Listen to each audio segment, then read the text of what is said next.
നിർമ്മാണ നിരോധന നിയമം പിൻവലിക്കണമെന്ന് ഇടുക്കി രൂപതാധ്യക്ഷൻ ബിഷപ്പ് മാർ ജോൺ നെല്ലിക്കുന്നിൽ. ജില്ലയിലെ വിവിധ വിഷയങ്ങൾക്ക് പരിഹാരം ആവശ്യപ്പെട്ട് മുഖ്യമന്ത്രിക്ക് നൽകിയ നിവേദനത്തിലാണ് ആവശ്യമുന്നയിച്ചത്. നിർമ്മാണ നിരോധനം ജനങ്ങൾക്ക് ഒരു ശാപമായി തീർന്നിരിക്കുകയാണെന്നും ഒരു പൗരൻ എന്ന നിലയിൽ ജനങ്ങളുടെ അടിസ്ഥാന അവകാശങ്ങൾ ഈ നിരോധനം മൂലം നിഷേധിക്കപ്പെടുകയാണെന്നും അഭിവന്യ പിതാവ് ചൂണ്ടിക്കാട്ടി.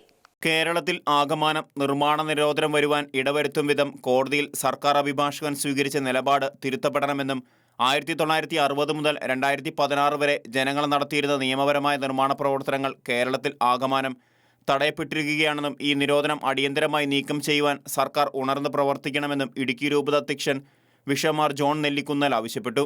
ഇടുക്കി ജില്ലയിൽ നിർമ്മാണ സാമഗ്രികൾ ലഭിക്കാത്ത സാഹചര്യമാണുള്ളത്. ലൈഫ് പദ്ധതിയിൽ ഉൾപ്പെടെ ജനങ്ങൾക്ക് വീട് പണിയുന്നതിനുള്ള കല്ല്, മെറ്റൽ, മണൽ തുടങ്ങിയവ ഒന്നും ജില്ലയിൽ ലഭിക്കുന്നില്ല. അന്യ സംസ്ഥാനങ്ങളിൽ നിന്നും വിദൂര പ്രദേശങ്ങളിൽ നിന്നും വാങ്ങേണ്ട ഗതികേടിലാണ് ജനങ്ങൾ. ഇതുമൂലം ജനങ്ങൾക്ക് വലിയ സാമ്പത്തിക നഷ്ടം നേരിടേണ്ടി വരുന്നു. അതിനാൽ ജില്ലയിൽ പ്രാദേശികമായി കല്ല് പൊട്ടിച്ചെടുക്കുന്നതിനും പുഴമണൽ വാരുന്നതിനും നദികളിലും ഡാമുകളിലും അടിഞ്ഞുകൂടിയിരിക്കുന്ന മണൽ ഉപയോഗിക്കുന്നതിനും ജനങ്ങൾക്ക് അവസരമൊരുക്കണമെന്നും മുഖ്യമന്ത്രിക്ക് നൽകിയ നിവേദനത്തിൽ വ്യക്തമാക്കി. അതേസമയം ജില്ലയിൽ വർദ്ധിച്ചുവരുന്ന വന്യമൃഗ ആക്രമണം തടയുന്നതിന് ഫലപ്രദമായ നടപടികൾ സ്വീകരിക്കണം. വനത്തിനുള്ളിൽ വന്യമൃഗങ്ങൾക്ക് വെള്ളവും ഭക്ഷണവും ക്രമീകരിക്കാൻ ഉതകുന്ന പദ്ധതികൾ നടപ്പിലാക്കണം. വനാതിർത്തികളിൽ ട്രെൻഡുകൾ കുഴിക്കുകയും ഫെൻസിങ്ങുകൾ നടത്തുകയും ചെയ്യണം. കർഷകരുടെ കൃഷിഭൂമിയിൽ ഉറങ്ങുന്ന കാട്ടുപന്നി, കുരങ്ങ്, കുറുക്കൻ, മയിൽ തുടങ്ങിയ ക്ഷുദ്രജീവികളെ നേരിടുന്നതിന് കർഷകർക്ക് അനുമതി നൽകണമെന്നും മാർ ജോൺ നെല്ലിക്കുന്നൽ ആവശ്യപ്പെട്ടു.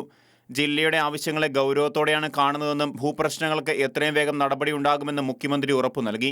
രൂപതാ വികാരി general monsignor Jose Karivelikkal, father Jins Karakkad, father George Thakidiyal, George Koickal എന്നിവർ രൂപതാധ്യക്ഷനൊപ്പം ഉണ്ടായിരുന്നു.